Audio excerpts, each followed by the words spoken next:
YouTube. Peraí, deu um probleminha aqui no YouTube. Bom dia, pessoal do Facebook. Vocês deem uma esperada aí, parece que o YouTube vai me deixar na mão. Peraí, vamos ver. Bom dia, pessoal do Facebook. Bom dia, pessoal do Spotify.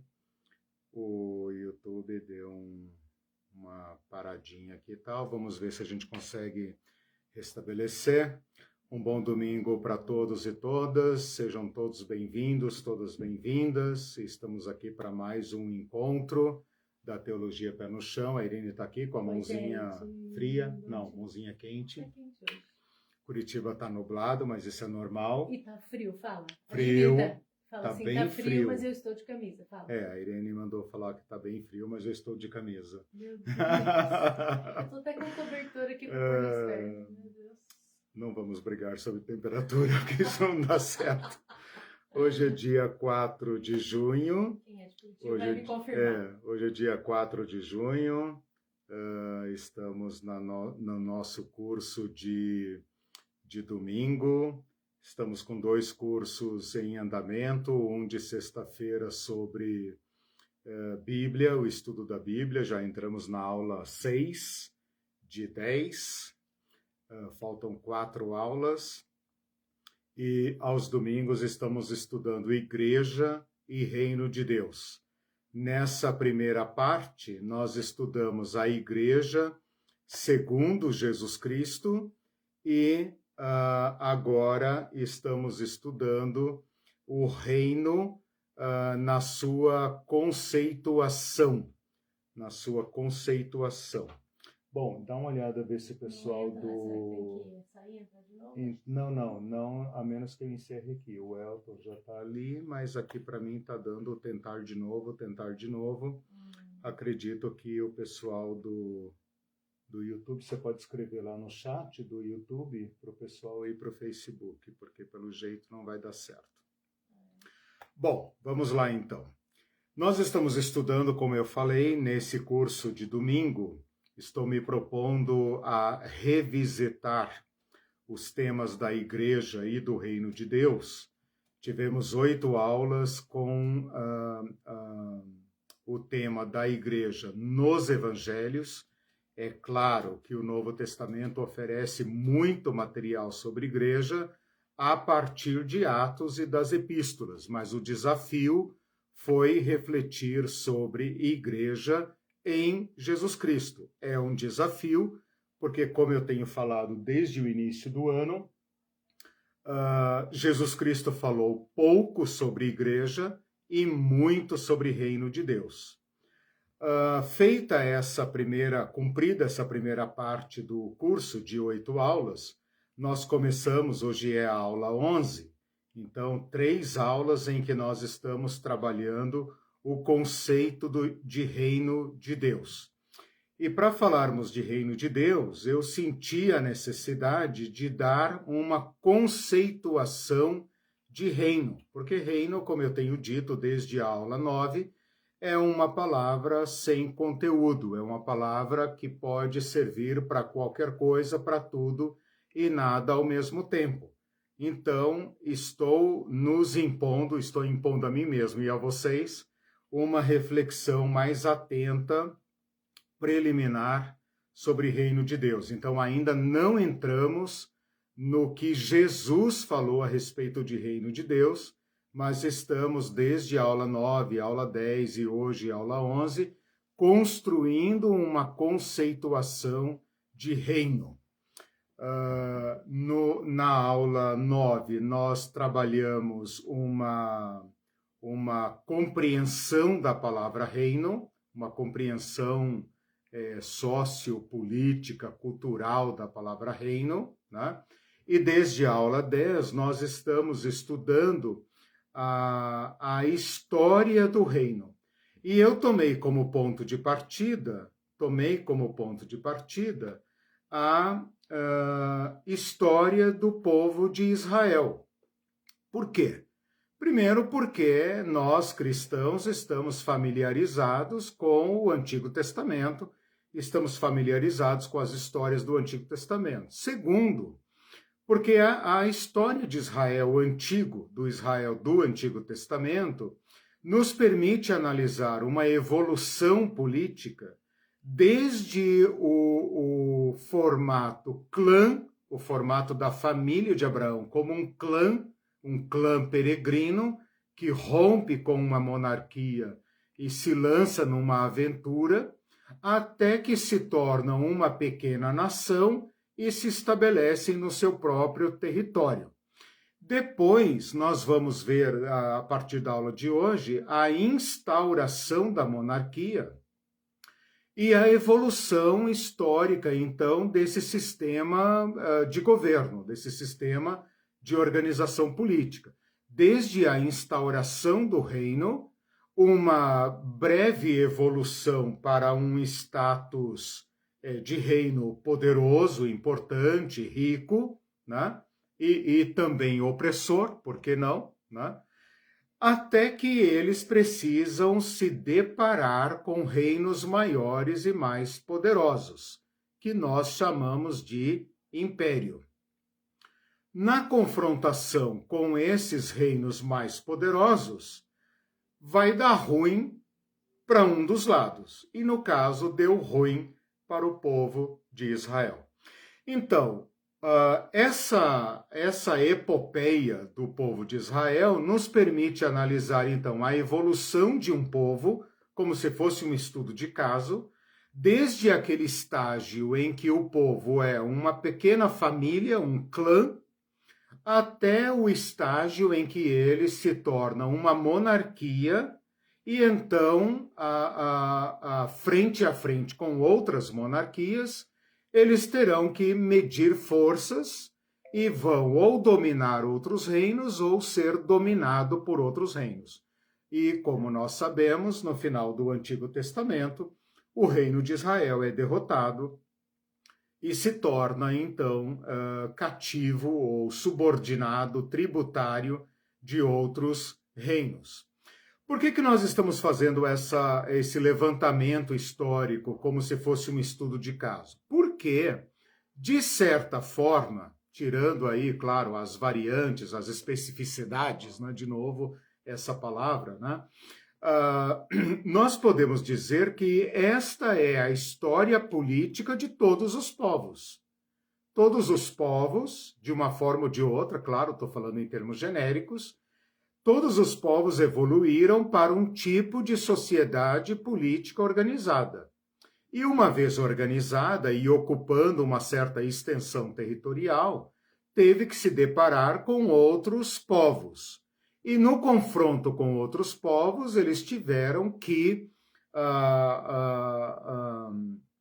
ou fazer aliança ou se enfrentar, e nesse enfrentamento foram ou dominadores ou subordinados. Né? Com esta compreensão, nós podemos, então, a partir da próxima aula e das próximas aulas, abrir as páginas do Evangelho e compreender o que Jesus está dizendo com a palavra reino, ok? Então, esse é o objetivo desse nosso levantamento histórico do Israel antigo nas páginas do Antigo Testamento.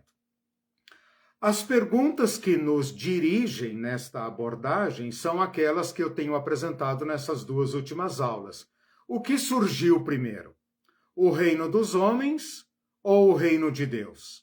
Fomos nós, os homens, os humanos, que inventamos o reino, inventamos esse sistema político num dado momento da história e o projetamos em Deus, porque nós precisávamos de alguém maior do que nós, né, real ou imaginário, para legitimar o nosso sistema de dominação, ou foi Deus que se revelou como rei desde sempre e serviu de inspiração para a instauração dos nossos reinos.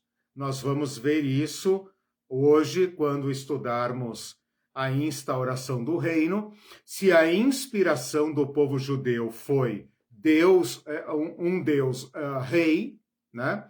Ou se foi a ameaça representada por outros povos. Foram os reis, então, humanos que copiaram suas ideias de Deus, ou Deus que desde sempre foi idealizado como rei? De onde surgiu essa ideia de abrir mão do nosso poder pessoal, do nosso poder grupal, do nosso poder clânico, étnico, e concentrar poder na mão de um homem e sua família e seu grupo para que ele nos domine. A troco do que nós fizemos isso? Se na natureza os homens eram todos iguais e todos livres. Então, essas perguntas é que estão dirigindo e orientando a nossa pesquisa, o nosso estudo. Estou fazendo esse mapeamento apenas para que você não pense, meu Deus, onde é que esse cara está, né? Por que essa volta toda? Por que a gente não vai logo para Mateus e encara o reino de Deus? Porque eu julgo necessário, e vocês são todos vítimas do meu julgamento, das minhas presunções. Eu presumo esta necessidade. Estou fazendo esse exercício para nos permitir, nos habilitar a compreender a mensagem de Jesus Cristo e também para nos dar acesso a um novo modo de ser igreja, a uma nova eclesiologia. Nós não queremos apenas ser uma igreja mais do mesmo. Nós não queremos apenas repetir os erros e acertos que estão aí. Nós queremos nos colocar face a face com o Cristo do Evangelho que nos interpela e diante dele nos perguntarmos ou permitir que sejamos interrogados por ele e pelo Evangelho se nós estamos de fato cumprindo aquilo que ele espera de nós. Eu estou vendo que as pessoas estão perguntando sobre o YouTube fracassou, eu vou até encerrar aqui, né, para não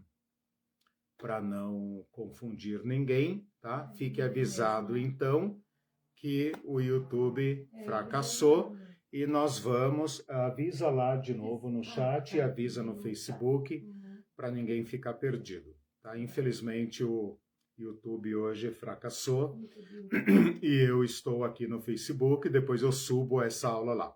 Bom, gente, na aula 10, eu parti a minha análise do estudo de caso, eu parti de Abraão como patriarca peregrino e chegamos até o momento dos juízes, quando o povo está tendo tentação de formar uma monarquia, mas ainda a tradição libertária do povo ainda prevalece e eles não se tornam uma monarquia. Com isso, nós chegamos ao período de Samuel. Então, hoje, de novo, como o meu objetivo não é contar a história do Antigo Testamento, mas a história do reino, a história da formação desse sistema político, né? Como que a familhinha de Abraão, a pequena família de Abraão, se tornou uma monarquia, eu vou usar aquele esquema, aquele método de fazer pequenas paradas. Então, nós vamos visitar alguns pontos históricos da nação de Israel, do antigo Israel. O primeiro ponto, então, que eu vou parar com vocês é 1 Samuel 8. Depois eu vou mostrando outros pontos, porque vai que eu falo agora e depois eu mesmo me desminto, né? E aí, então, eu vou anunciar o primeiro ponto. O primeiro ponto é muito importante, talvez você tenha lido, talvez não tenha lido, mas ele é, do ponto de vista da história política do antigo Israel, extremamente importante. Por quê? Porque, de novo, está acontecendo uma situação parecida com aquela de Gideão. Samuel está velho, Samuel foi um grande juiz, um grande líder. Samuel pode ser considerado um segundo Moisés, um homem extremamente importante, liderou o povo de Israel num momento muito crítico, muito perigoso, em que havia um elemento novo na Palestina que estava desequilibrando a convivência mais ou menos conflituosa, uma certa paridade de forças entre as pequenas nações que compartilhavam o território da Palestina. A gente chama Palestina, mas na época não se chamava Palestina, se chamava Canaã, mas falando Palestina todo mundo entende. E o povo de Israel habitava esse território como se fossem pequenas nações, porque não tinha um rei central, não tinha um poder central. Então era como se fossem cada tribo pequenas nações com seus chefes. Mas para todos os efeitos práticos, a relação entre o povo de Israel e as nações que restaram na Palestina habitavam essa colcha de retalhos, né? Esse fino equilíbrio político entre pequenas nações. Até que uma certa aliança, uma pentarquia, o que é uma pentarquia? Uma aliança de 5 cidades dos filisteus, que dominaram uma tecnologia de guerra diferente da dos povos da Palestina, representaram um profundo desequilíbrio entre as nações que habitavam a Palestina. E como Samuel já estava velho, o povo de Israel, os líderes da nação, chegam para Samuel no capítulo 8, versículo 5, 1 Samuel, capítulo 8, versículo 5, e fala assim: constitui-nos, pois, agora um rei sobre nós, para que nos governe, como tem todas as nações. Então, a motivação pela qual o povo de Israel se propõe, chega à conclusão de que eles devem constituir uma monarquia, é a mesma que havia tentado o povo ao longo de todo o período dos juízes, ou seja, a ameaça externa, representada por um povo violento, que pressionava ou que ameaçava a existência do povo de Israel, e a necessidade de uma autoridade interna central que habilitasse o povo a fazer esse enfrentamento. Porque na época dos juízes, o povo de Israel não tinha um exército profissional. Para ter um exército profissional, você tem que instituir uma monarquia. Na época dos juízes, o exército de Israel era formado para o enfrentamento pontual de uma ameaça. Terminada ou superada aquela ameaça, o povo voltava para a roça, voltava para os seus afazeres. Não tinha exército profissional. Para ter um exército profissional, você tem que tirar homens da produção agrícola para um certo tipo de serviço militar. Quando você faz isso, você tem uma categoria de pessoas que não mais produzem seu próprio alimento, mas precisa comer o alimento que outros produzem. Quando você faz isso, você precisa aumentar a produção. Então, aquele cara que produzia apenas para o seu sustento ou para o sustento da sua família, agora tem que produzir a mais. E esse a mais, né, esse superávit, essa mais-valia, né, para usar uma linguagem marxista, tem que ser apropriada não pelo capitalismo, mas nesse caso, pelo Estado. E para você ter um rei e uma corte, você também precisa de um certo aparato burocrático. Eu sei que a palavra burocrático é moderna, mas ela nos permite entender o que está implicado neste nome. Para isto, você tem que ter tributação. Então, 2 coisas ou 3 coisas que estão embutidas nesse pedido do povo de Israel. Você precisa a instauração de um Estado com toda a sua burocracia, com todos os seus serviços e demandas, né? Especialmente próprios de uma realeza e de uma realeza divina ou absolutista, né? Você precisa ter um exército profissional, ou seja, homens que saem da produção, do arado do campo para as armas. Você precisa ter toda uma infraestrutura para cuidar de armas e de animais de guerra, então não é pouca coisa, né? Você precisa ter um tipo de pentágono, um tipo de indústria bélica para manter esta estrutura, e para isso você precisa, obviamente, de tributação. Essas três coisas o povo de Israel não teve por cerca de 200 anos, 200 a 300 anos. Ninguém sabe ao certo quanto tempo durou a história do livro de Juízes. Quando o povo diz isso para Samuel, Samuel fica imensamente triste e vai falar com Deus. E a resposta de Deus está no versículo 7. 1 Samuel, capítulo 8, versículo 7. Deus fala para Samuel: ouve a voz do povo em tudo quanto te dizem, pois não tem te rejeitado a ti, antes a mim, para eu não reinar sobre eles.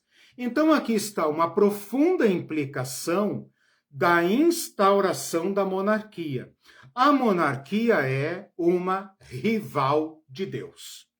Ou seja, ou vocês têm a Deus e a aliança, o regime da aliança, como governo do povo, portanto, aquele estado anterior em que o povo vive mediante a orientação do sacerdote, da lei de Deus e dos juízes, é o reinado de Deus, embora não tenha esse nome, porque Deus não está se revelando como rei. Mas a partir do momento que você decide instaurar um rei, esse rei é necessariamente, por sua própria natureza, uma rejeição a Deus. Portanto, uma uma rivalidade contra Deus. Mas é interessante que Deus cede. E ele fala no versículo 8, Deus reclamando para Samuel, Deus fala assim: esse povo sempre me rejeitou desde que saiu do Egito. Portanto, o povo sai do Egito, mas o Egito não sai deles, né? Eles vivem precariamente, eles vivem numa relação tensa com o governo de Deus, governo entre aspas, porque Deus até agora se revelou como pastor do povo e como pai do povo, não como rei. Deus nunca usa a figura da realeza. Então vocês percebem que eu já estou respondendo aquelas perguntas que dirigem a nossa aula. Foi Deus que se revelou como rei e inspirou o reinado do povo, né? Ou o povo que concebe a realeza como sua segurança e a partir daí tem que ou trazer Deus para dentro do reino para legitimar esse estado de coisas, ou então vai se tornar de fato inimigo de Deus. Deus concorda com isso, mas ele fala no versículo 9, capítulo 8, versículo 9, ele fala: atende o povo. É como se Deus dissesse: olha, deixa o povo. O povo quer um reino? Deixa. É uma concessão. Não é uma ideia de Deus, não é uma proposta de Deus, mas é uma concessão. Só que no versículo 9 ele fala o seguinte: adverte-os solenemente e explica-lhes qual será o direito do rei que houver de reinar sobre eles. Ou seja, vocês querem um rei porque vocês têm certas necessidades. Então, o povo tem demandas. E essas demandas apontam para a necessidade de um chefe. Só que o efeito colateral da realeza é todos os direitos que acompanham este monarca. E Deus, então, manda Samuel advertir o povo a respeito disso. Eu só queria revisar, você falou que eles precisavam da instituição de um Estado e impostos? Não, três coisas implicadas, né? Instituição de um Estado, exército profissional e tributo. Basicamente essas três coisas. Claro que tem muito mais, né? Mas assim, essas três coisas, um Estado, é claro, veja gente, eu tô, né, se tiver algum cientista político me ouvindo vai falar, pô Eliseu, você está fazendo uma salada aí, calma. Eu estou usando termos modernos para me referir a uma situação antiga, eu estou consciente disso. Eu estou usando essas palavras para facilitar a nossa compreensão. É claro que não dá para falar de Estado antes da Revolução Francesa, é claro que não dá para falar de burocracia, etc. Mas podemos falar de um aparato institucional, de uma certa máquina política, que é o rei e sua corte e seu staff, né? Um exército profissional, isso é óbvio, né? Todo mundo entende, só mudam a tecnologia, mas o exército é o exército e sua natureza, Forças Armadas, Aeronáutica, Marinha, quer dizer, só piora, né? Só piora. E a máquina tributária, que é a ideia desde sempre que sustenta esse aparato todo. Lembra que o povo de Israel tinha dízimo, e dízimo não é tributo. E agora vai haver uma profunda transformação interna do povo de Israel. Quer saber mais sobre isso? Vou fazer aqui uma propagandinha. Assista o meu curso Teologia da Generosidade, em que eu falo sobre isso. A partir do versículo 11 até o versículo 17, Samuel, então, vai descrevendo para o povo de Israel, para essa assembleia do povo de Israel, quais serão os direitos do rei e as implicações que eles devem considerar. Então, assim, o rei vai proteger vocês, o rei vai fazer as guerras de vocês? Vai. Só que se vocês estão pensando que ele vai ser um pai da nação, não vai. Tem outras implicações aí. E então ele fala, olha, os seus melhores homens, os melhores filhos de vocês, os mais aptos, mais fortes, mais hábeis, serão levados para a corte para serem seus soldados e seus capitães e vão fabricar armas e carros, ou seja, exército profissional.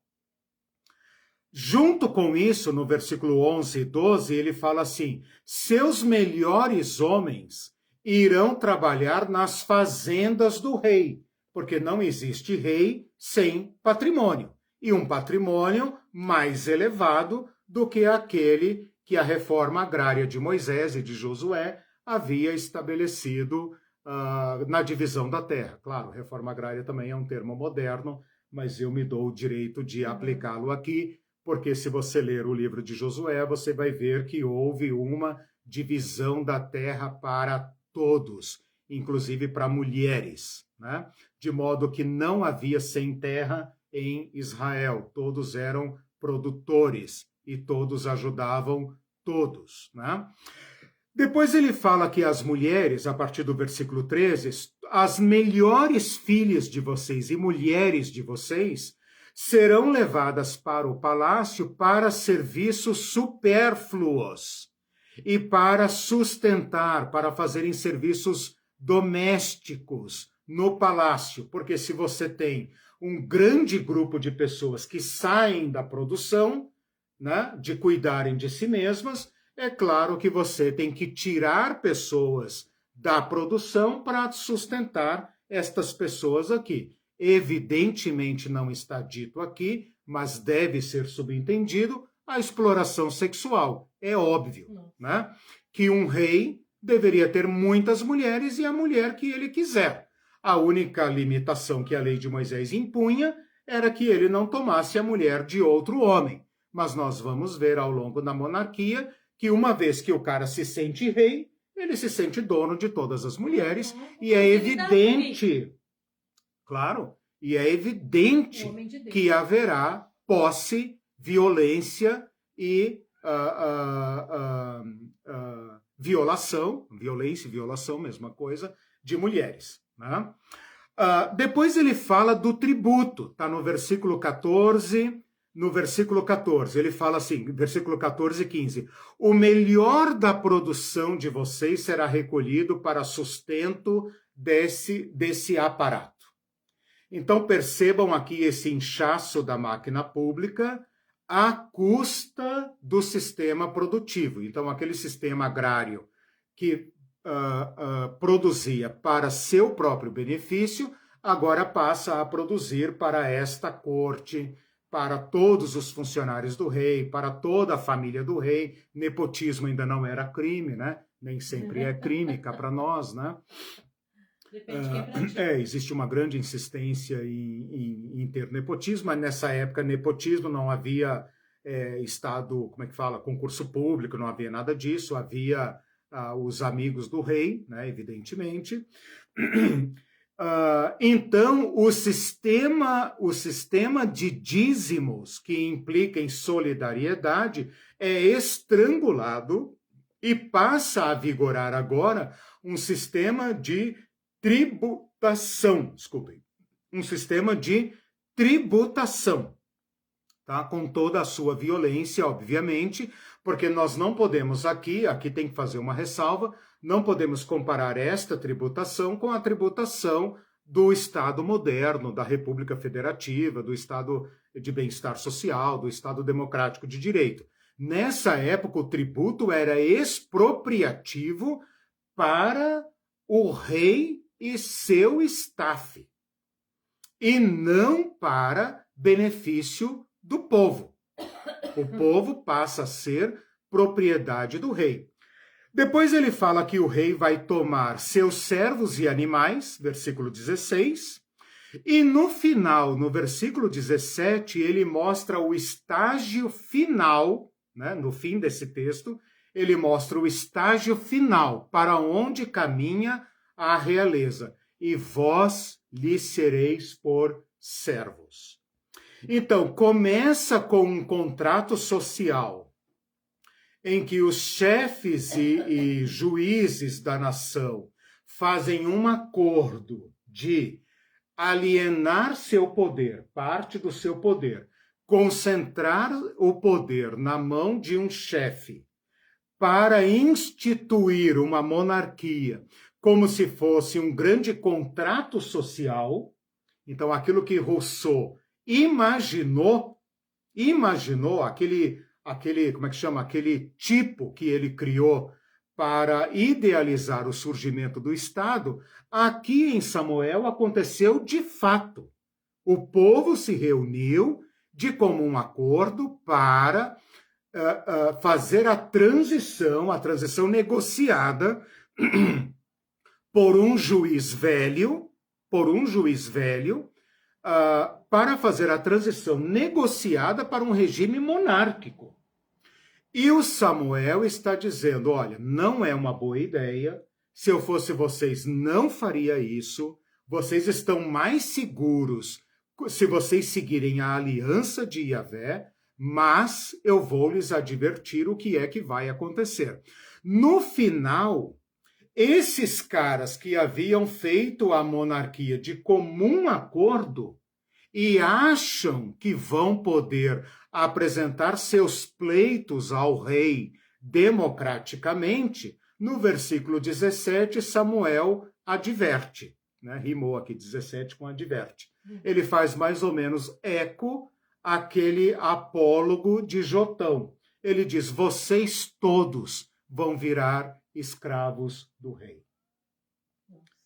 Isso já havia sido experimentado no Egito, quando José, o famoso José da Bíblia, que os crentes quase veneram, quase canonizam, só não canonizam porque fica feio, né? Não querem parecer católicos, o José do Egito ajudou o faraó da época de Plantão, a estabelecer o regime absolutista.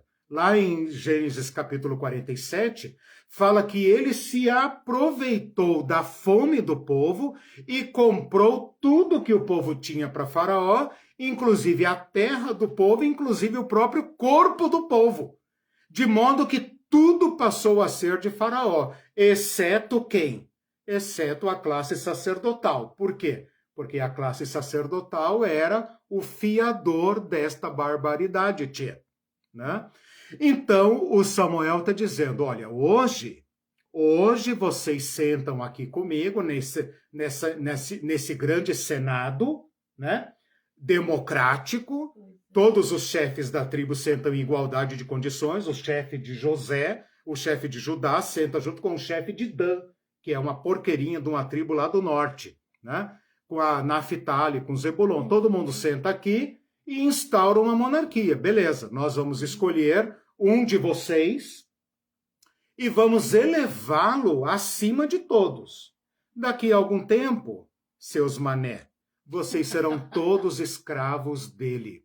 E ele diz mais, versículo 18, e eu queria que vocês prestassem atenção nisso. Então, naquele dia, clamareis a Deus por causa do vosso rei, que vocês escolheram, não foi ideia de Deus, mas o Senhor não lhes ouvirá naquele dia. Então ele faz aqui uma advertência, querendo dizer o seguinte, olha, querem desistir? Ainda está em tempo. O fato de vocês escolherem um rei implica em inimizade contra Deus. Vocês estão comprando uma briga com Deus. Além de não ser bom para vocês, não é bom. Deus não está satisfeito. Deus não está satisfeito. E eu estou aqui lhes advertindo. Depois, acho que no capítulo 10, por ali, mais para frente, 11 e tal, ele escreve as palavras desse estatuto e guarda. Tipo assim, aqui está a carta magna dos direitos do rei. E vocês vão reclamar disso no futuro. E o Senhor não lhes ouvirá. Isso está escrito em 1 Samuel, capítulo 8, versículo 18. Quando, daqui a pouco, na próxima estação, passarem os 40 anos de Saul, 40 anos de Davi, 40 anos de Salomão, portanto, segundo a Bíblia, 120 anos, né? A Bíblia arredonda todos eles como tendo cumprido um mandato de 40 anos, né? Coincidência ou não, ela arredonda todos os mandatos para 40 anos. Mas vamos seguir os números da Bíblia, 120 anos. O que vai acontecer? O povo vai clamar a Roboão dizendo, alivia o nosso jugo, né? Porque o seu pai tornou a monarquia insuportável. Então, 120 anos depois, cumpriu-se a profecia de Samuel. Eu vou passar lá com vocês, só para não esquecer. 1 Reis, capítulo 12. Portanto, 40 anos desgracento do Saul. 40 anos bons de Davi, bons para o povo judeu. Mais 40 anos bons para a família de Davi, não mais para o povo judeu. E o povo judeu faz de novo uma assembleia. Lembra do tempo em que eles eram livres. Reúnem de novo os chefes das tribos, os pais de família, e vão ao filho de Salomão, e fala, cara, alivia nosso jugo, porque do jeito que está, as pessoas não estão aguentando, né? Cumpriu-se, então, a profecia de Samuel. Deixa eu fazer uma pergunta. Sim, claro. Para o pessoal também que está seguindo. Então, na verdade, era um tipo de parlamento, porque cada tribo, né, cada chefe de tribo tinha o poder de votar. E mesmo o Samuel tendo explicado todas as consequências e conscientizado o povo, eles votaram. Então foram, tipo assim, não é? O povo lá quem? Fez uma manifestação ali na frente, chefes. E daí, não, nós queremos. Não, porque na imaginação da gente é assim. É popular. Queremos, tá, 2, 3, não, eles votaram, os chefes todos votaram. Você está dizendo votaram, né? A gente está atualizando a linguagem, mas de qualquer maneira foi um acordo nacional. Sim, um acordo nacional.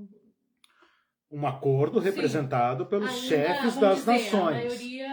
A tua pergunta é importante pelo seguinte, durante todo o período dos juízes, que nós estudamos na aula passada, as tribos eram governadas por seus chefes.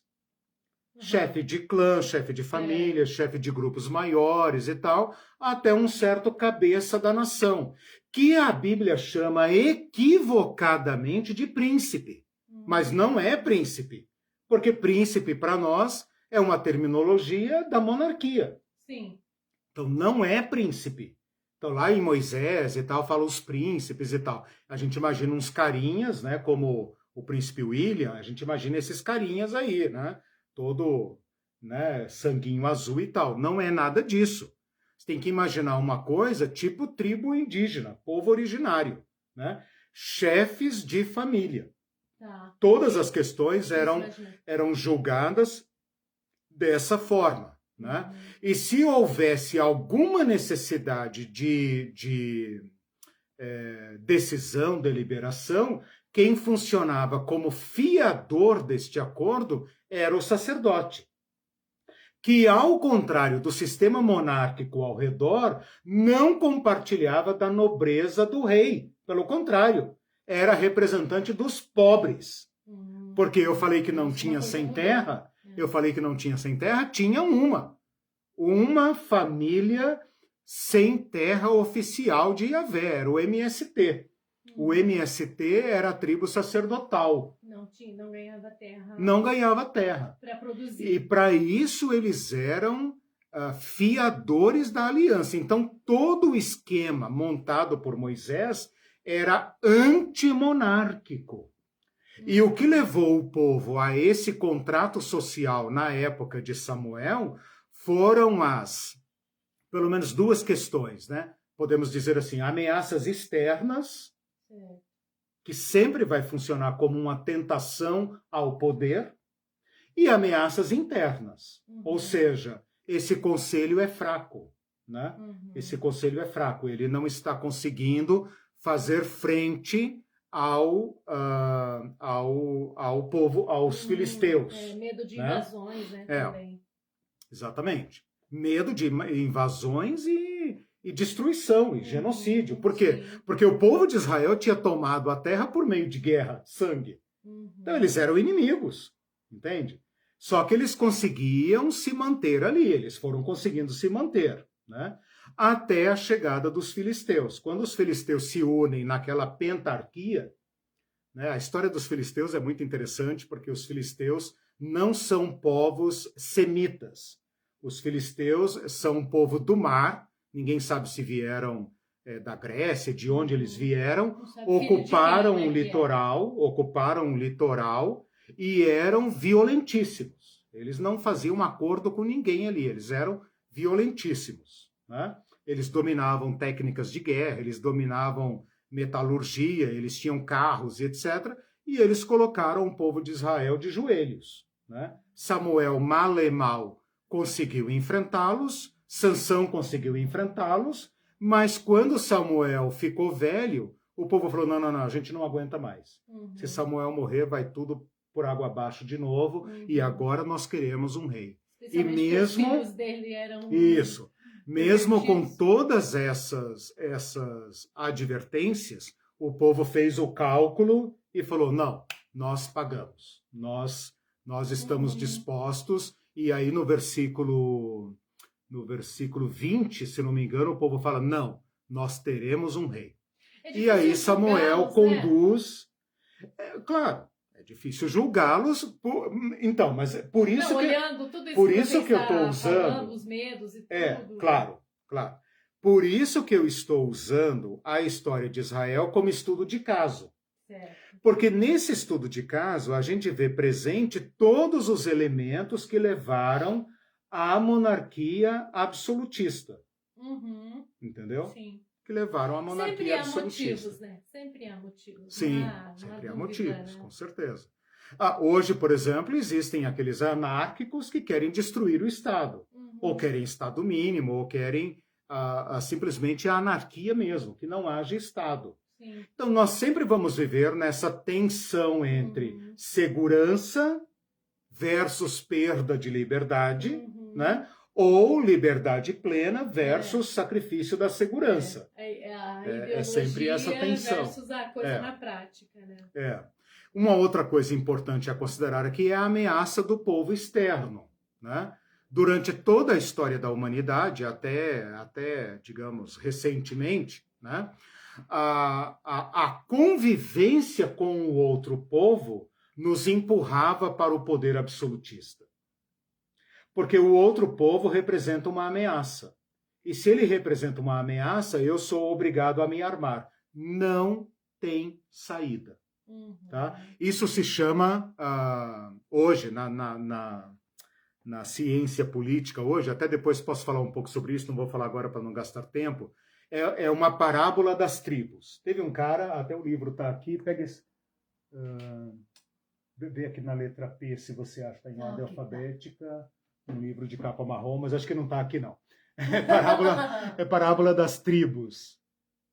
Está em ordem alfabética. Não está. Se tivesse, estaria aqui. Não, tudo bem. A parábola das tribos é um livro que o cara diz o seguinte: eram 10 tribos vivendo num território. Todas mais ou menos ali, dividindo seu espaço. Até que uma tribo cresce mais do que as outras e ela fala o seguinte: a nossa água não é suficiente para o nosso povo e o vizinho tem água, né? Vamos tomar a água dele, vamos aumentar o nosso território para tomar esse rio para nós.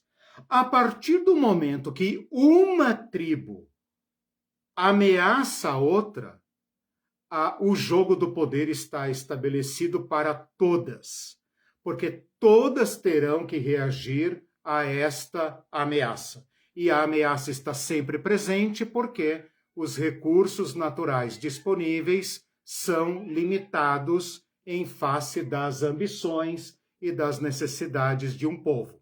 Então, esses povos poderiam fazer um acordo e compartilhar os recursos, né? Tipo, eu te vendo água, você me vende alimento. Eles poderiam fazer um acordo, é o que o mundo hoje tenta fazer. Os acordos comerciais, né? Mas a partir do momento que uma tribo fala, eu quero a água que pertence ao meu vizinho, está estabelecida a violência e não tem saída.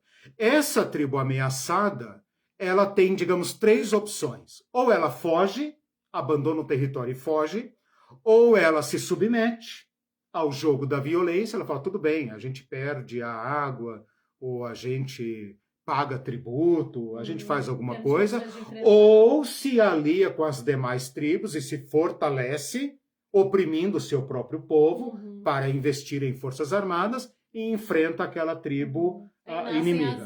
As Isso. alianças. Essa parábola das tribos, ela pode ser aplicada a qualquer situação. África, América, Ásia, Europa, Ucrânia, pode ser aplicada, é uma parábola, evidentemente, e pode ser aplicada aqui, né? A partir do momento que os filisteus disseram, nós estamos espremidos aqui no litoral, nós precisamos de terra, precisamos de montanha, precisamos de gente que trabalhe para nós, eles botaram pressão em cima dos povos vizinhos. Os povos vizinhos iam fazer o quê? Né? O povo de Israel pensou, não podemos nos aliar com esses povos, são nossos inimigos. Qual é a saída prática? É montar uma monarquia. E ser como as outras nações. Como é que ser as outras como nações as outras se nações, enfrentam? exatamente. Assim, e dá certo, dá. Exatamente. E porque nós, por causa de, vamos dizer, religião, vamos ficar Isso. com... Então, diferente. O que Samuel viu aqui foi exatamente o perigo embutido nessa questão. Não estamos inventando uma monarquia. Nós não estamos consultando a lei de Moisés e tal para dizer como nós podemos achar soluções internas, originais para os nossos problemas. Nós queremos um rei como as outras nações. Só que o pacote veio completo. Por isso Samuel fala, bom, vocês querem um rei? O rei funciona assim. Então, eles não inventaram um novo sistema político, como poderiam ter inventado. Eles falaram, queremos um rei igual aos das nações que nos ameaçam. Aí nós vamos de igual para igual. Né? E aí a parábola das tribos se cumpriu nesse caso. Aí, tipo assim, estamos dispostos a enfrentar e suportar os efeitos colaterais que isso vai acarretar, né? Exatamente. Fizeram o custo, fizeram o cálculo político e disseram, não, ainda vale a pena. Ainda vale a pena. Né? Mas o irônico aqui dessa história é o Samuel falar, no final vocês todos vão virar servo. Por quê? Porque não há limites para o poder. Né? Então, eu vou passar rapidamente agora pelos 120 anos da monarquia, só para dizer o seguinte: Saul foi um rei, como é que a gente pode dizer? Infeliz, trágico, desgraçado. Ele apresenta todos os sintomas de um déspota. Né? Ele é covarde, ele é tirano, ele é violento, ele é invejoso, ele tenta acumular o ofício sacerdotal e entra num choque violento com Samuel. Né? Samuel acaba... Samuel, acho que é o único cara da história que ungiu 2 reis. Ele ungiu Saul, e depois ele vê a caca que ele fez, né? Rejeita Saul e, claro, sob a orientação de Deus, unge um rei rival do Saul, né? Unge o Davi. Né? E ao ungir o Davi, ele criou um problema insolúvel. Ele colocou o reino de Saul no chinelo e não tinha mais saída, porque Davi passou a ser o rival vivo. E reis não suportam rivais vivos, né? Lembra lá o Herodes, por exemplo, gagazinho, já velho, né? Quando os magos chegam dizendo, os magos, não reis, chegam dizendo, onde está o recém-nascido rei dos judeus? Ele fala, rei? Como rei? Rei sou eu. Pode ser um bebê, mandem caçar imediatamente e matem o cara, né? Então o Saul, coitado, ele é a tragédia ambulante e ele vai terminar morto por quem? Pelos filisteus. Então o Saul é a tragédia. O Saul é o caos. Ele foi eleito para livrar o povo dos filisteus. E morre ele, toda a sua casa, vítima vergonhosa, humilhante na mão dos filisteus. Engraçado que a primeira experiência deles foi ruim, né? Terrível, terrível. Era para ter voltado atrás e falar, cara, vamos buscar a Deus, que esse negócio deu ruim, né? Deu ruim. Vamos voltar que deu ruim. Não, né? Mas o Davi, evidentemente, já tinha se tornado o grande herói, o grande personagem. O Davi, meus irmãos e irmãs, o Davi é o anti-rei. O Davi, apesar das suas aventuras militares, ele é o anti-rei. Ele é piedoso, ele é poeta, ele não estava nem na guerra na época de Saul. Então, ele é o anti-rei. Ele não tem o perfil de um herói militar. A grandeza de Davi, a importância de Davi é ser um homem piedoso. Um homem que manteve rigidamente separado o ofício sacerdotal, que nunca jamais tentou abocanhar o sacerdote para si, né? E manteve rigorosamente o culto a Yahvé. Então, Davi aprontou poucas e boas, Davi se tornou um homem sanguinário, ladrão, déspota, adúltero, assassino. Ele se tornou opressor dos povos vizinhos. Você atribui ao poder. Claro, claro. Não é nem tanto da pessoa de Davi, é do sistema. A partir do momento que você quer fortalecer um governo sem estrangular seu próprio povo, o que você tem que fazer? Estrangular os povos vizinhos. Então, o que Davi fez? Ele sentou a espada em todo mundo ao redor. Né? Só não atacou o Egito, não atacou a Babilônia, porque o momento não lhe oportunizou isso, não foi estrategicamente importante. Mas todos os povos ao redor, ele desceu o porrete a um ponto que quando ele tenta construir o templo, Yahvé manda dizer para ele, não, você derramou sangue demais, você não pode instaurar uma religião baseada na violência. Né? Mas, de novo, Deus cede a ideia. Tipo, já que vocês têm um rei, o rei tem uma capital, o rei mora em palácio, né? e agora querem um templo. O templo de Deus era um barracão desmontável que ficava na cidade do MST, né? Dos sacerdotes sem terra. O Davi fala, tenho que levar isso para a capital. Isso é ideia da realeza, não é ideia de Deus, né? Teria sido importante a divisão de poderes, teria sido muito importante esta imagem do Deus sem terra morando em barracas, mas o Davi pensa, não dá para eu morar em palácio e Deus morar em barracas. Então ele tenta construir o templo, Deus fala, não. Mas Deus faz uma aliança com Davi e fala, Davi, se você se mantiver nessa ideia de realeza piedosa, eu trabalho com a sua família. Eu trabalho com a sua família. Eu vou junto. Eu vou junto. Então, vocês querem construir um templo? Vá lá, eu aceito. Né?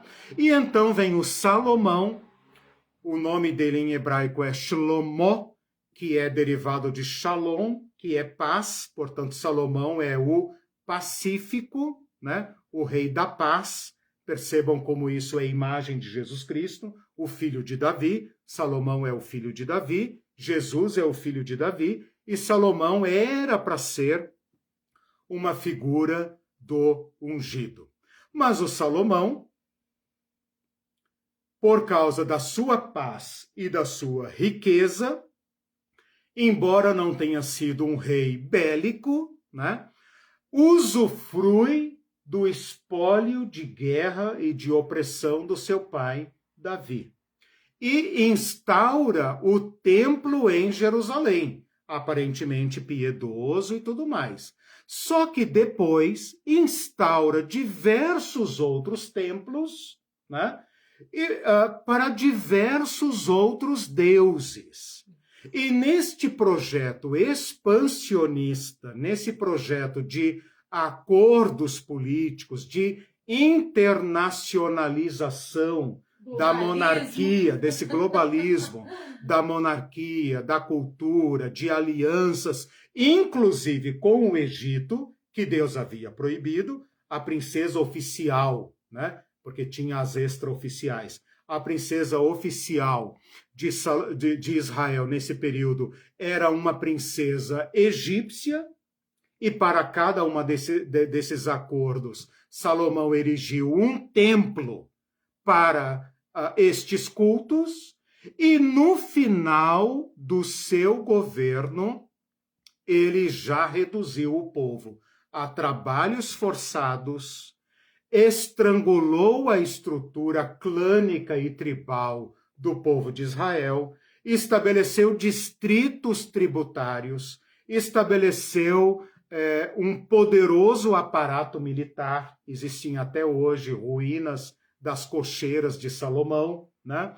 Importou ouro, se tornou um rei rico, famoso e respeitado como qualquer déspota oriental. E tudo parece lindo, maravilhoso para Salomão, até que ele morre e o seu filho Roboão assume o governo. E aqui é que nós vemos o cumprimento da profecia de Samuel. Naquele dia vocês vão clamar a Deus e Deus não lhes ouvirá. O importante aqui, meus irmãos, é vocês saberem o seguinte: os melhores reis de Israel, Davi e Salomão, os melhores foram péssimos. Então esse é o retrato da monarquia do povo de Israel.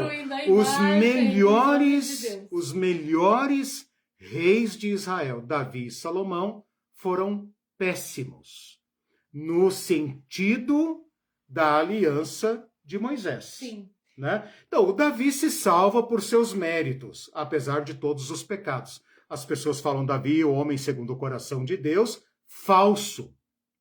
Falso. Esta expressão, se você se der ao trabalho de pesquisar, ela só ocorre na boca de Paulo, no livro de Atos, e está se referindo a uma tradução livre da fala de Samuel, de Deus a Samuel, do Davizinho do campo. Então, o Davizinho do campo, o poeta, o hominho lá, filho bastardo, o 8º filho, desprezível, etc. Este era um homem que Deus havia achado. E lá Samuel não fala segundo o meu coração. Isso é tradução livre de Paulo, passando pela Septuaginta, citando a Bíblia de acordo com o que ele entendeu. Mas isso não é a palavra de Deus, nem descreve o Davi velho, descreve o Davi juvenil, em idade pré-militar, né? Não o Davi sanguinário. O Davi sanguinário foi rejeitado por Deus, quando Deus fala para ele, você não construirá o templo porque você derramou sangue demais. E a crentaiada acha que cada sangue derramado por Davi tinha o aval de Deus. Né? Por isso eles acham que tem que defender até hoje Israel contra palestinos, porque Deus está em cada bomba do povo de Israel. Né? É uma leitura equivocada das Escrituras. Isso é um fundamentalismo que eu diria estúpido. Sim. E lamentável, né? Todo fundamentalismo é estúpido. Esse é cruel, né? É cruel, né? Porque não é só levar a cabo o literalismo, exato. É fazer uma interpretação errônea, né? Ô, pessoal, vocês estão aí, é hora de comentar, se vocês quiserem. Eu cheguei agora à segunda estação, que é a estação que vai levar ao início da bancarrota do reino. Para mostrar para vocês que a história do reino é uma história dramática, é uma história de violência e é uma história de rejeição a Deus. Sim. Não? Eu só queria comentar, é meio lamentável, né, a história de Davi e Salomão, porque Sim, ainda ele era a figura de Cristo, Davi, né, ungido, né, era como se fosse uma figura, né? Então, assim, esse lance aí de ser como o coração de Deus, realmente todo mundo replica essa fala, né? Então é bem importante colocar que isso dizia respeito ao Davizinho lá do campo e também salientar como o poder corrompe e que isso é do sistema. É do sistema. É do sistema. A conclusão a que eu cheguei a respeito dessas estruturas de poder é que, independentemente do rei de plantão, é da lógica do sistema. Agora veja, é necessário que se diga, a monarquia do povo judeu, a monarquia de Israel, a monarquia instaurada por Samuel, passando por Salomão, por Saul, Davi, Salomão, e depois o restante da história, que eu vou falar a partir de agora, ainda é uma monarquia limitada. Certo? Por que é limitada? Por causa do ofício sacerdotal, que representa um poder, não é a divisão moderna do poder judiciário, legislativo e executivo, mas é um poder à parte, tá? É um poder que Davi trouxe equivocadamente para junto de si, mas ainda é separado. Diferente do que acontecia, por exemplo, com Nabucodonosor, do que acontecia com Faraó, quando os sacerdotes eram subordinados ao rei. Então, na história dos judeus, o sacerdócio era ainda um poder independente. Independente entre aspas, mas independente. E outra limitação notável da monarquia do povo judeu é a lei de Moisés, que bem ou mal era seguida. Né? Se o rei era piedoso, era bom, ele seguia a lei de Moisés. Se não era bom, era déspota, ele mandava a lei de Moisés às favas e ninguém ia falar nada. Mas esses dois limitadores, o templo de um lado e a lei de Moisés por outro, ainda refreou a monarquia no povo de Israel e de Judá, impedindo que a monarquia se tornasse violenta, despótica, cruel, genocida, como a monarquia dos povos ao redor, dos fenícios, dos amonitas, dos filisteus, dos egípcios, dos assírios, dos babilônicos e etc, etc. Então, a monarquia em Israel ainda é uma monarquia, digamos, sob contenção, né? Mas eu quero passar com vocês agora, nesse capítulo 12 de 1 Reis, a segunda estação que eu preciso passar com vocês. A primeira estação foi a instauração da monarquia em 1 Samuel, capítulo 8. A segunda estação está em 1 Reis, capítulo 12, quando todo o povo de Israel, toda a congregação de Israel, portanto, todos os chefes de Israel, vão a Jerusalém conversar com... aliás, foi a Siquém, não a Jerusalém. Foram a Siquém, uma cidade neutra, antiga, né? Uma cidade da época dos juízes, da época pré-monárquica, e se reúnem lá, e eles falam o seguinte para Roboão. Olha, está aqui, quer ver, no versículo 4. Teu pai, Salomão, fez muito pesado o nosso jugo. Agora, pois, alivia a dura servidão de teu pai e o seu pesado jugo que nos impôs, e nós te serviremos. O povo de Israel achou que poderia fazer um novo contrato social, que poderia chamar a casa de Davi para dizer: olha, nós estamos dispostos a reconhecer o seu direito legítimo ao governo, mas nós queremos repactuar os seus direitos. Nós temos que fazer uma reforma tributária, nós temos que fazer uma reforma na legislação trabalhista, nós temos que revisar o acordo, porque não dá para continuar como está, né? Quer dizer, até o despotismo tem limite, e o governante tem que saber até onde ele pode apertar. Diz a história que o Roboão falou para o povo o seguinte, versículo 5, ide-vos e após 3 dias voltai a mim. Quer dizer, o Roboão ou não tinha sabedoria ou tinha más intenções, né? Ele fala, me deem 3 dias para pensar se eu vou manter o status quo estabelecido pelo meu pai, ou seja, o poder não retroage, não tem como retroagir. Se Salomão levou o aperto até esse ponto, não tem como retroagir. Ou se nós vamos repactuar, e se eu vou correr o risco, né, de repactuar. E aí diz o texto aqui, muito interessante, magnífico esse texto, diz o relato que Roboão consultou 2 conselhos, um formado por homens idosos, homens que tinham a tradição libertária do povo de Israel, e falou o seguinte, esse povo está me pedindo um acordo. Como eu devo responder a esse povo?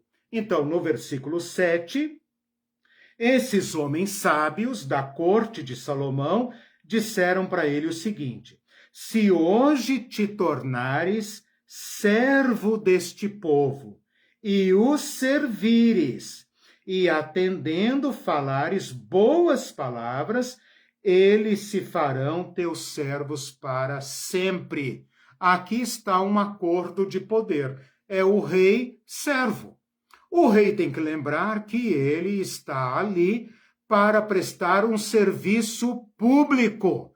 Ele tem que ser um estadista e ele tem que dar compensações ao povo. E o povo quer tranquilidade. O povo quer tranquilidade para semear o campo, colher, desfrutar do comércio, educar seus filhos, casar, ter filhos e viver feliz. Então, os sábios aconselham para o Roboão um novo acordo social, um novo acordo de governo. E o rei, então, despreza este conselho, está no versículo 8, e vai tomar conselhos com uma nova classe, a nova classe política. Aqueles príncipes que haviam crescido com ele. E aqui parece que o Roboão é jovem, mas não é. Acho que ele tem cerca de 40 anos. Eu não vou procurar aqui agora, mas eu acho que ele tem cerca de 40 anos. Mas assim foi aconselhado pelos jovens. Né, então, jovens, é isso que eu estou querendo dizer. Jovem tá. Aqui não é jovem no sentido Roboão. Roboão, 41 anos, está no capítulo 14, versículo 21. 41 anos, então é uma nova classe. Não é jovem no sentido de molecão, adolescente, juvenil, não. É uma nova classe política, que vai oferecer a ele um novo acordo, uma nova proposta. E diz o seguinte, versículo 10, assim falarás a este povo, teu pai fez pesado o nosso jugo, mas tu alivia-o de sobre nós, assim lhe falarás, meu dedo mínimo é mais grosso do que os lombos do meu pai. Assim, se meu pai vos impôs jugo pesado, eu ainda vô-lo aumentarei. Meu pai vos castigou com açoites, porém eu vos castigarei com escorpiões. Ou seja, 2 projetos monárquicos. Um inspirado na lei de Moisés, do rei servo. E outro inspirado nas nações ao redor. Um rei não retroage, mané. Um rei não retroage. Não existe vácuo de poder. Se um rei chegou a um certo nível de grandeza, ele não tem como retroagir. Qualquer retrocesso parecerá sinal de fraqueza. O poder não tem marcha ré. O poder não recua, a não ser por métodos violentos, por métodos revolucionários. Então, este caso de Roboão é muito interessante, porque desmascara o que é o poder monárquico. E, aliás, todo poder, porque todo poder tende a ser absolutista. E está aí a nossa Constituição para não nos deixar ilusões. Está aí a Lava Jato. O que é a Lava Jato, senão a ultrapassagem dos limites legais? Um exemplo bem, né? bem De pessoal. respeitar os direitos pessoais, de respeitar liberdades individuais. Então, o poder monárquico, o poder absolutista, ele é um germe embutido em toda forma de poder. Ou o teu chefe no trabalho, o gerente, o diretor, o presidente, o prefeito, etc., é uma pessoa absolutamente democrática, que obedece rigorosamente os limites da lei. Ou por trás das regras escritas, não existe uma cultura de dominação, de assédio, de desmoralização, de destruição dos subordinados. Então, esse conselho do qual a gente dá risada, aperta sobre o povo, está em vigor de cabo a rabo. Está em vigor nas famílias, está em vigor na rua, na escola, na universidade, está em vigor no departamento de trabalho, na indústria, nas instituições, no banco, na igreja, em qualquer religião. Este é o espírito que rege o sistema. Então, apesar de tudo o que aconteceu com Davi e Salomão, em Roboão, o sistema não reconhece retrocesso. Porque se tivesse havido aqui um conselho dos idosos, eles teriam voltado a um estado de legalidade. O rei está lá para quê? Para cuidar do povo. Os juízes eram levantados por Deus para quê? Para cuidar do povo. E Deus estava no meio do povo para quê? Para cuidar do povo. Deus não era um rei despótico, exigindo sacrifícios, exigindo tributo e sacrifício humano e nada. O que Deus tinha dito para Moisés é o seguinte, olha, vocês querem dar alguma coisa para mim? Dê para o pobre. Vocês querem dar ofertas para mim? Dê para o pobre. Se o pobre estiver garantido, assistido e cuidado, beleza. Se vocês cumprirem esta lei de Moisés, eu espanto os seus inimigos. Eu coloco medo nos seus inimigos, ninguém vai ousar. Isso, né? E este governo do rei servo, do Deus servo, que Jesus vai encarnar. Eu não vim para ser servido, mas para servir, e servir até esgotar minha vida. Este é o reino de Deus. Então, meus irmãos, nós chegamos, digamos, ao auge da realeza. Nós partimos de um povo desamparado, dizendo, por favor, alguém reina sobre nós. É a parábola de Jotão, né? Tentaram a oliveira, tentaram a figueira, tentaram a videira, a figueira e a oliveira, e foram parar na mão do espinheiro, foram parar na mão do Roboão, que falou, meu dedinho, vocês estão reclamando do lombo do meu pai? Vocês não sentiram o peso do meu dedinho. É como está hoje. Manter o trabalhador com a corda no pescoço, ganhando o mínimo, sem legislação trabalhista, sem previdência, sem nada, para que não tenha tempo de pensar. É a lógica de Faraó. Não dê tempo para esse povo fazer revolução. Mantenha a corda esticada. Esse povo tem que trabalhar 5 da manhã, pegar 2 ônibus, metrô, trem, periférico, suburbano, chegar em casa 8 da noite para dormir, para ralar no outro dia. Entendeu? É o sistema de Roboão. Bom, o terceiro estágio e último dessa aula de hoje é o seguinte, vou terminar rapidamente, só para não perder o ponto.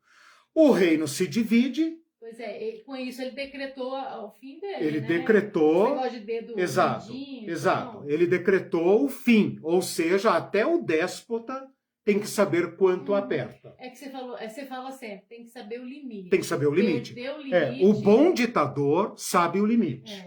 Né? Por isso que o César dava pão e circo para o povo, etc. Tem que fazer algum agrado. O Moro perdeu né? o limite. O idiota que pensa só em esgotar, tipo Paulo Guedes assim, ele não dura muito. Né? Ele é que nem abutre, né? Rouba tudo, devora tudo e tem que sair fora, porque não dá para ficar. O sistema cai, né? Tanto é que caiu. Sim, destrói tudo. Bom, com isso, então, nós entramos na terceira era e a última da história do reino. O reino que já era precário, mas tinha conhecido os seus dias de glória perversa na época de Salomão, quebra agora em 2 pequenos reinos. O maior, que é o reino de Israel do Norte, reúne as 10 tribos revoltadas. E 2 tribos do sul ficam com a casa de Davi. Portanto, aquele glorioso Salomão e o glorioso Robobão, né, que queria aumentar o despotismo e vai saber as imagens imperialistas que os seus jovens queriam instaurar, é obrigado agora a governar o fundinho de quintal de Judá e se contentar com isso, né? E o que era ruim, então, piorou muito, né? Então, a história do povo de Israel é muito triste, né? O reino do norte dura menos de 200 anos, a gente pode colocar aqui de 950 a 750, 200 anos, 200 e pouquinhos anos, o reino do norte dura. Teve 19 reis em 230 anos, vamos fazer uma conta redonda. 230 anos, teve 19 reis, ninguém conseguiu se estabelecer nesse governo, eles foram todos perversos, maus e pecadores, piores do que qualquer rei da casa de Davi. Todos foram piores, né? Basta lembrar aqui do Acabe, né? Dos profetas Elias e Eliseu, dos profetas Amós e Oséias, que tentaram por todas as formas evitar que este reino caísse completamente, mas no ano 700 e bolinha, o reino da Assíria, que já havia sido tributário de Davi, que já havia negociado com Davi, né? Sido tributário não, Síria havia sido tributada, não a Síria, né? A Assíria, na sua expansão, se deu bem, se deu melhor do que o povo de Israel e engoliu o reino de Israel de modo fatal e irreversível. Também né? Deus não tinha muito compromisso, né? Depois que eles se afastaram da aliança. Então, é como se ele tivesse, vou ver o que eu posso fazer, mas vocês escolheram o caminho. Ele mandou os né? profetas. É mais ou menos igual pais que os filhos tomam decisões, você fala, Isso. eu posso ajudar até uma certa Exatamente. ponto, né? Deus executou os termos da aliança. É. Ele permitiu a divisão das tribos, ele mandou profetas, então veja, é neste período que surgem os profetas. Os profetas são pessoas levantadas por Deus para fazer um alerta, né? Por isso eles nunca são amigos do rei, eles são inimigos do rei e vítimas do rei, né?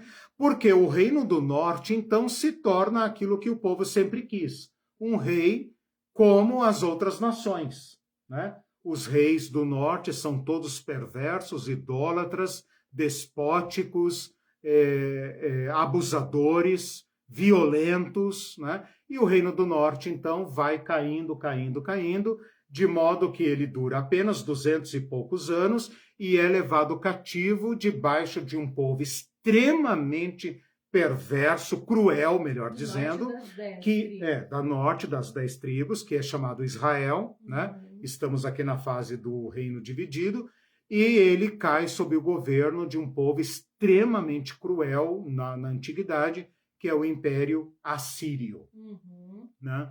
Então, esse é o período de Jonas, é o período de Elias, de Eliseu, o período de Amós, de Oséias, em que Deus tenta, de todas as formas, trazer o povo. Lembra do desafio de Elias, né? Até quando vocês vão ficar entre Deus e Baal? Até quando? Até quando? Então, o culto a Baal já era oficial, já era promovido pelo rei. A rainha Jezabel era idólatra. Esta casa de Acabe e Jezabel se aparenta com a casa de Judá, né? Com a casa de Davi, e contamina a casa de Davi com idolatria. Então, assim, a decadência é total. O reino de Judá consegue se manter mais ou menos fiel à aliança, porque o templo de Salomão está ali. E se tornou um grande negócio e uma grande arma de guerra. Por quê? Porque com a posse do templo, Judá enfrenta Israel, né? E se fortalece contra Israel. Então domina o culto. O sacerdócio está na corda bamba com a realeza, não pode desagradar muito, né? Então já é um sacerdócio meia boca, e Deus então tem que levantar os profetas, que são aqueles homens livres que dão de dedo na cara do rei e do sacerdote, né? E aí Deus vai levantar homens como Jeremias, Miqueias, Isaías, Abacuque e outros, Sofonias e tal, que são todos homens da periferia, homens que mal conhecem o rei, tirando aqui excepcionalmente Isaías, né? Que era nobre. Os outros eram todos de fora de Jerusalém, gente comum, gente que tenta fazer o povo lembrar. Dos reis que reinaram em Judá, apenas 8 são aprovados parcialmente como reis fiéis.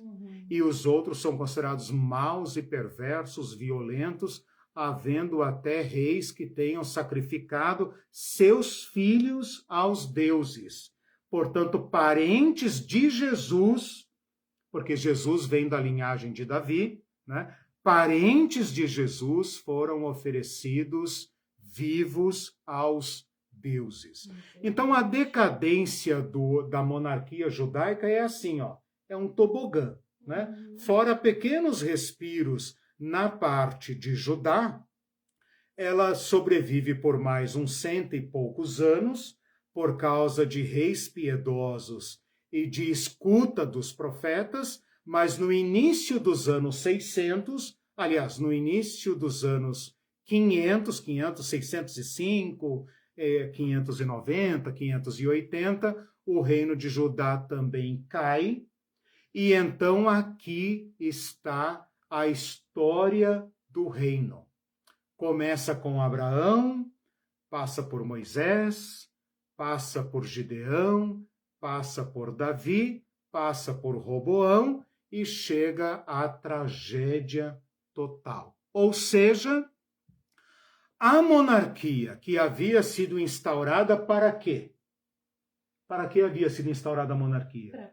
Para proteger o povo das ameaças externas. Aqui nós podemos atestar o óbito, o fracasso total das duas monarquias do povo de Israel. Ambas foram totalmente incapazes de proteger o povo e, pior do que isso, se tornaram algozes do seu próprio povo.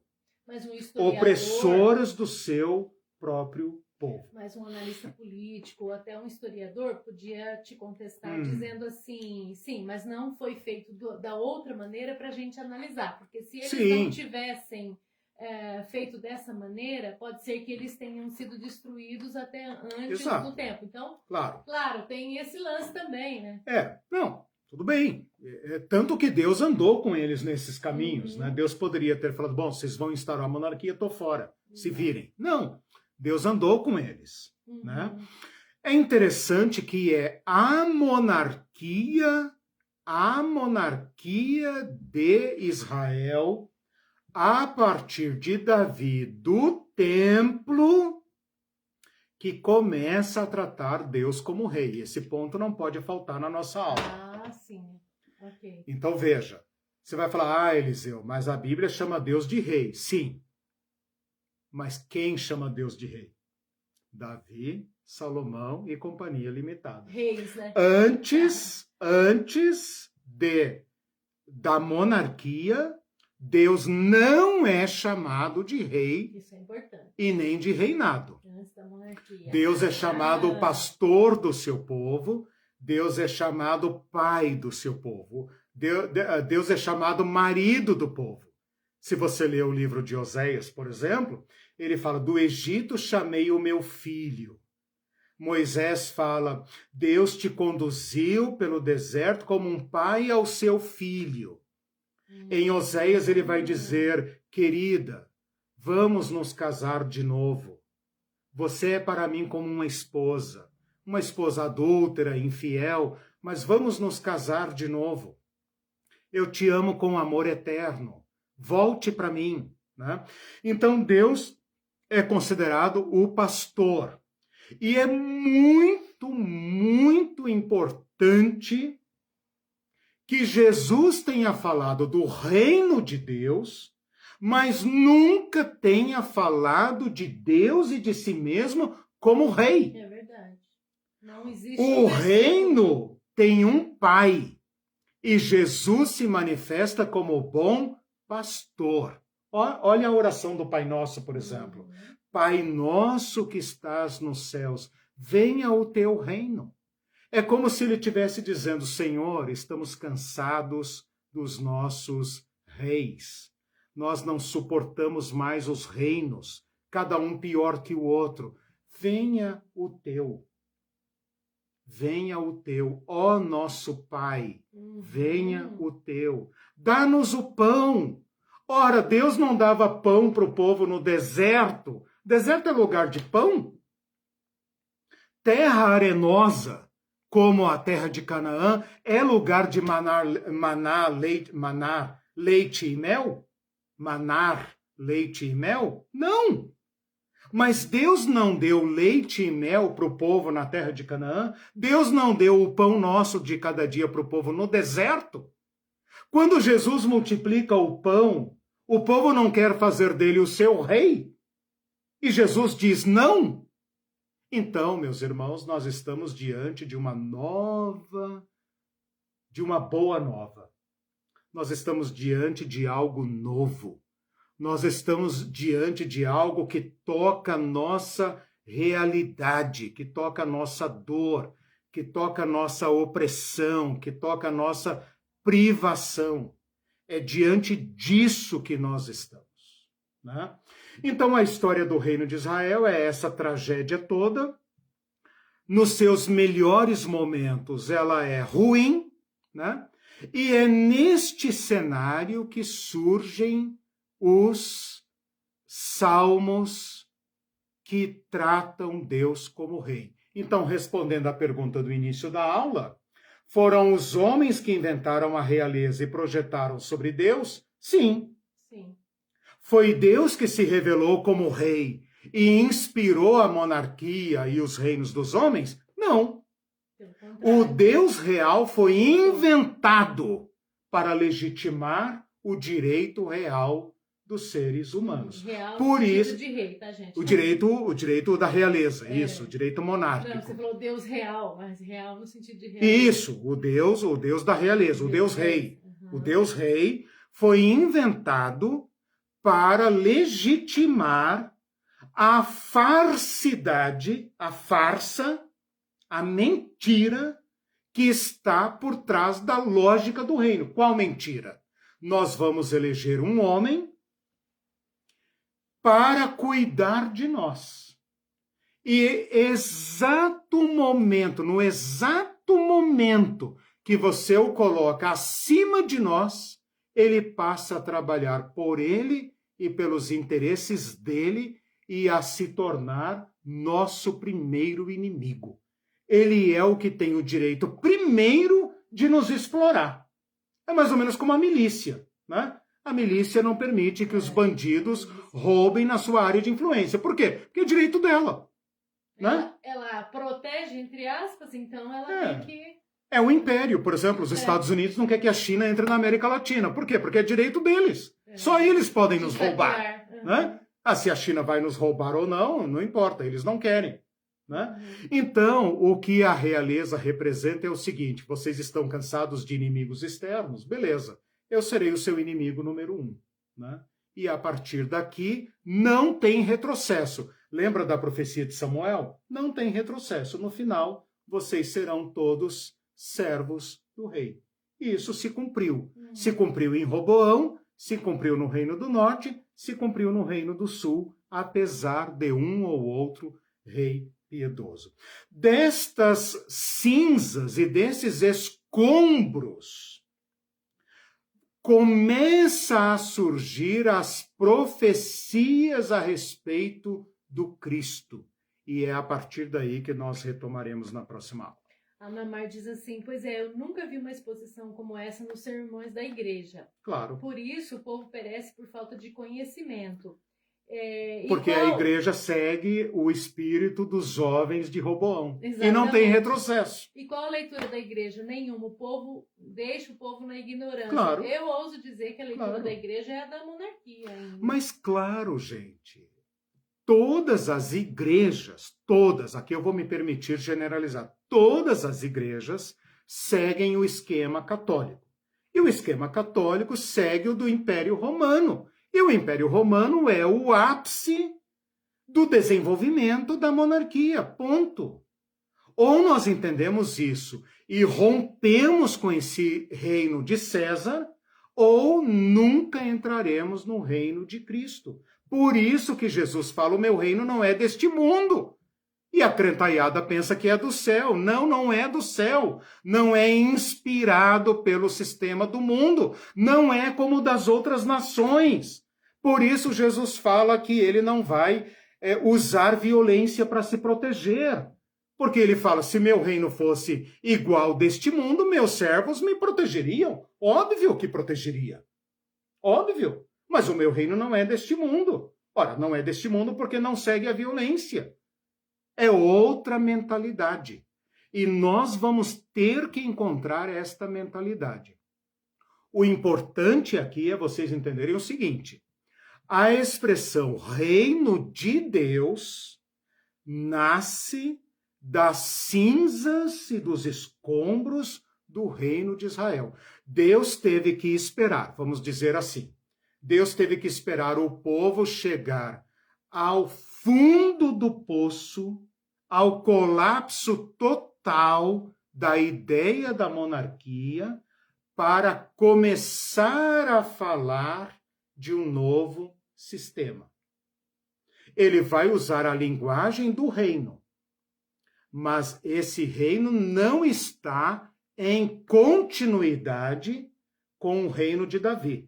O reino de Davi teve que colapsar. O povo teve que ir para o deserto.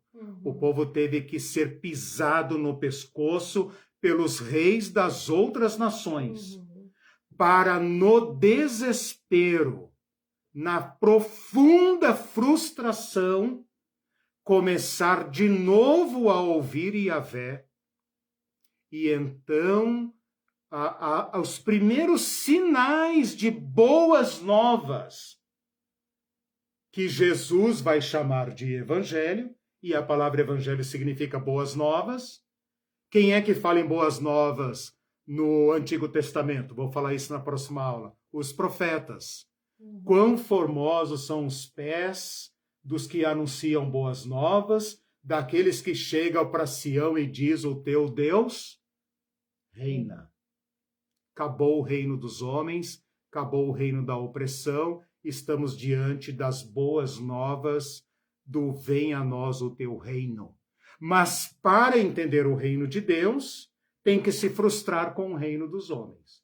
O que as igrejas fazem? Namar. Elas estão em continuidade com o reino dos homens. E para falar mais, o poder das igrejas hoje é mais despótico do que o poder do Estado. Porque o poder do Estado, em tese, é democrático. E o poder pastoral não é democrático. Não tem a quem recorrer. Não tem a quem recorrer. Pastoral, né? O poder pastoral, e quando eu digo pastoral, estou me referindo a qualquer líder. Não estou me referindo a pastor. Estou falando a natureza do poder. Pode ser padre, guia, mãe de santo, pai de santo, blá, blá, blá. O poder pastoral é o poder mais pervasivo e absolutista que existe, porque governa a pessoa por dentro. O Estado não me alcança por dentro. Você pode viver numa ditadura, mas o Estado não me alcança por dentro. Por dentro eu posso manter minha liberdade. O poder religioso me alcança por dentro e me governa completamente. Não estranha que a besta brasileira tenha buscado apoio em quem? Na religião. Por quê? Porque a religião alcança o que eles não podem alcançar. Porque a religião né? A ditadura, a ditadura militar, por exemplo, ela pode pisar no teu pescoço, trucidar o teu corpo e não te dominar. A religião domina. É verdade. A doutora Ivete diz assim, muito pertinente para esse momento, o texto e a fala do pastor Eliseu. Obrigada. E Ana Mar disse, ei, já ia dizer isso, meu reino não é desse mundo. Eita, Jesus, sangue bom. Maranata. Eu queria, só para cumprir que o nosso tempo está avançado, eu queria dizer o seguinte, sempre Deus levantou profetas naquela época, quando eles estavam, assim, perdidos, divididos, desviados. E hoje a gente vê a igreja desviada, especialmente por causa de como o bolsonarismo entrou na igreja, como isso dividiu pessoas e tudo. A corrupção, né? E hoje a gente pergunta, né, fazendo uma analogia, quais são os profetas hoje? Que você falou que os profetas não eram amigos do rei, né? Então tinha que ser pessoas comuns e tal. Daí a gente diz hoje os profetas, para profetizar contra a igreja, tem que romper com o sistema e estar fora dela. Ou a igreja te excluir. Ou, porque se você estiver dentro dela, você será um profeta excluído também, né? Eu falo para todos os profetas que ainda estão dentro das estruturas, eu falo, cara, é uma questão de tempo, boa sorte. Exatamente. É uma questão de tempo e ela vai te cuspir fora. Gente, boa semana para vocês. Na próxima aula a gente continua com as promessas de esperança e aí chegamos a Jesus Cristo. Tchau, gente. Tchau. Bom fim de semana. Tchau, Bom domingo para todos. Tchau, gente.